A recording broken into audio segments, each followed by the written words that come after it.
Assalamualaikum warahmatullahi wabarakatuh. Kami akan mempresentasikan hasil tugas kami yang berjudul Inovasi Drone Semprot Pupuk pada Tanaman yang beranggotakan pertama ada Satria Fadil Muhammad dengan NIM 222520100. Ya, Rifki Nur Fuadi, 22520134.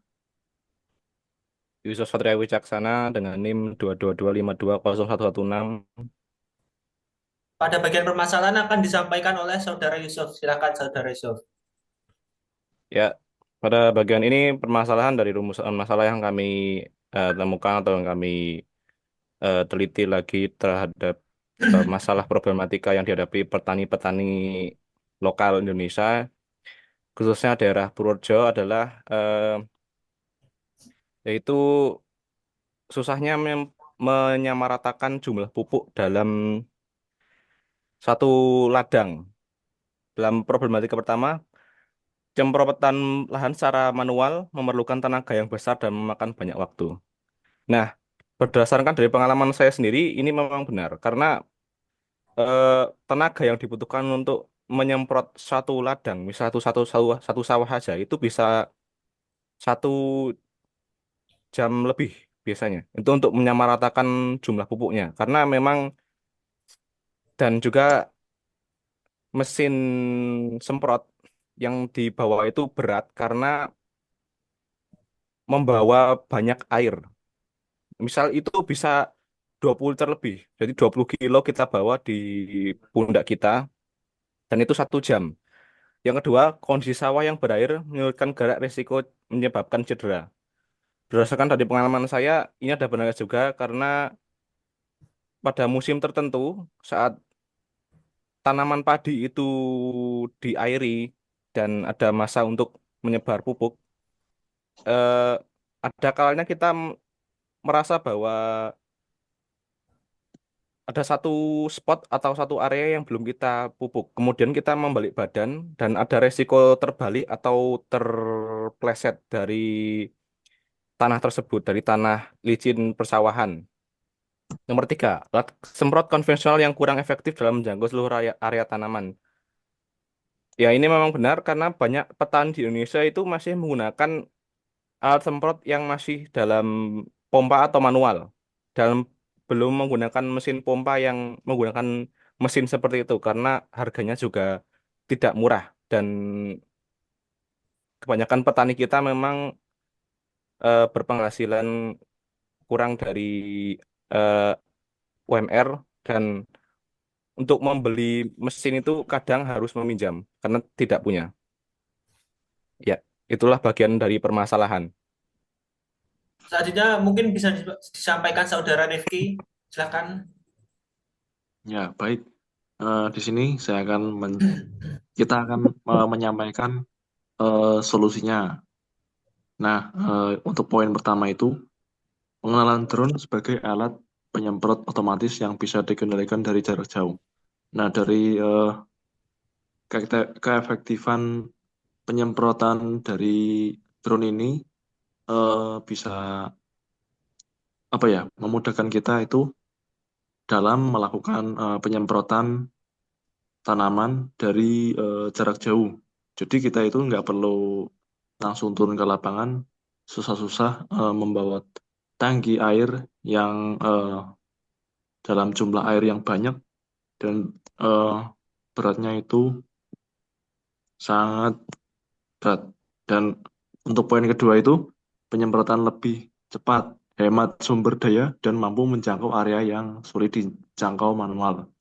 Nah, kalau menggunakan mesin drone sebagai penyemprot tanaman itu eh, memudahkan kita ketika menyemprot di tanaman itu bisa menjangkau.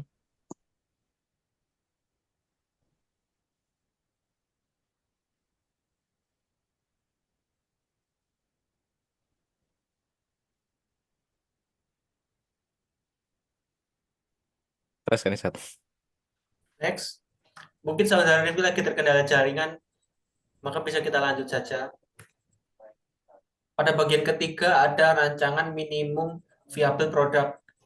Pada rancangan pertama kami kita mempunyai fitur yang bernama GPS drone.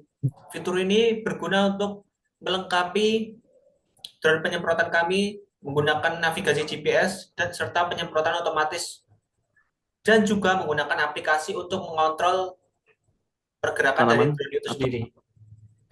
Fitur yang kedua yaitu efisiensi dose, didesain untuk penyemprotan dengan dosis yang tepat di lahan yang luas, sehingga efisiensi dari penyemprotan kami lebih bagus. Silakan Saudara Yusuf. Ya, segmen pasar. Dari segmen pasar ini sudah ditentukan bahwa tidak semua orang tentu bisa memiliki akses untuk teknologi yang mahal atau yang seperti drone ini, karena memang untuk sampai saat ini memang teknologi drone itu tergolong teknologi yang maju dan memerlukan biaya yang tidak sedikit. Dari petani kecil hingga besar dengan lahan luas yang membutuhkan penyemprotan efektif. Dan kemudian petani inovasi, mereka yang ingin mengurangi ketergantungan pada tenaga manual dan meningkatkan produktivitas. Silakan Saudara Rifki. Nah, kita sampai di bagian validasi produk. Nah, untuk yang pertama, uji coba di berbagai jenis lahan untuk menilai efektivitas. Jadi, sebelum melakukan penerapan penggunaan mesin drone sebagai penyemprot tanaman itu, kita harus melakukan uji coba terlebih dahulu eh, di berbagai jenis lahan supaya em, bisa menyesuaikan lahan yang ada di sekitar kita. Lalu poin kedua mendapatkan umpan balik langsung dari petani pengguna. Nah, dari sini kita bisa melihat bagaimana respon dari petani setelah kita melakukan uji coba drone penyemprot tanaman itu. Apakah itu bisa memberikan umpan balik yang bagus atau positif atau malah justru bisa memberikan umpan balik yang negatif. Dan untuk poin ketiga, membandingkan efisiensi biaya dengan metode manual. Nah, jadi di sini kita juga sudah membandingkan eh, keefisiensi biaya dari penggunaan mesin drone semprot dengan eh, mesin tangki manual. Selanjutnya, manfaat utama dari produk kami yang pertama ada mengurangi kebutuhan tenaga manual dan waktu penyemprotan. Manfaat kedua menghemat biaya operasional serta sumber daya seperti air dan pupuk. Manfaat ketiga meningkatkan hasil dan efisiensi pertanian secara keseluruhan.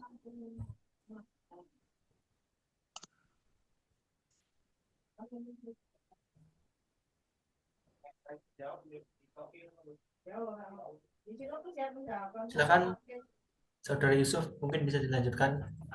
Ya, Ya, baik. Untuk pengembangan masa mendatang atau masa depan, nomor satu, peningkatan teknologi drone, termasuk otomatisasi penuh dan deteksi tanaman hama. Ya, ini adalah pengembangan dari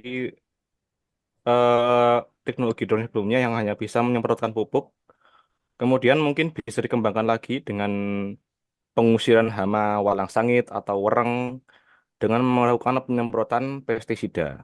Nah, ini bisa dilakukan dengan sesama, yaitu em, ada pupuk yang dikhususkan untuk memang anti pestisida dan untuk menyuburkan atau membunuh keong. Kemudian yang kedua, ekspansi wilayah yang membutuhkan solusi penyemprotan modern di sektor pertanian. Nah, seperti yang saya sebutkan tadi, kita bisa melakukan uji coba terhadap misal sawah-sawah yang memang ingin mencoba teknologi drone ini, eh, dan mereka hanya tinggal membayar secara mungkin sukarela atau em, semampunya. Misal ya tidak perlu membayar biaya sewa yang seharusnya lah, karena yang ingin mencoba. Ya, baik, itu adalah mungkin pengembangan dari sektor masa depan.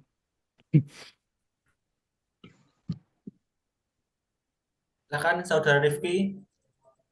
nah, di poin aksi selanjutnya, Di sini, di poin ini, kita itu berencana akan mencari investasi dan kolaborasi untuk mengembangkan teknologi lebih lanjut. Menjalin kemitraan dengan komunitas pertanian dan pemerintah. Jadi, langkah awal kita itu harus mencari investasi dan kolaborasi jaringan supaya bisa mengembangkan inovasi penyemprot tanaman yang akan kami lakukan dan menjalin kemitraan dengan komunitas pertanian yang mungkin sudah terstruktur dan juga bisa membantu kita dalam melakukan pengembangan inovasi ini. Ya, Baik, itu saja mungkin dari kelompok kami. Terima kasih sudah memperhatikan presentasi kami. Jika ada kurang lebihnya mohon dimaafkan atau ada kesalahan kata juga mohon dimaafkan. Wabillahi taufiq wal hidayah. Wassalamualaikum Wassalamualaikum wassalamualaikum warahmatullahi warahmatullahi wabarakatuh. warahmatullahi wabarakatuh. wabarakatuh.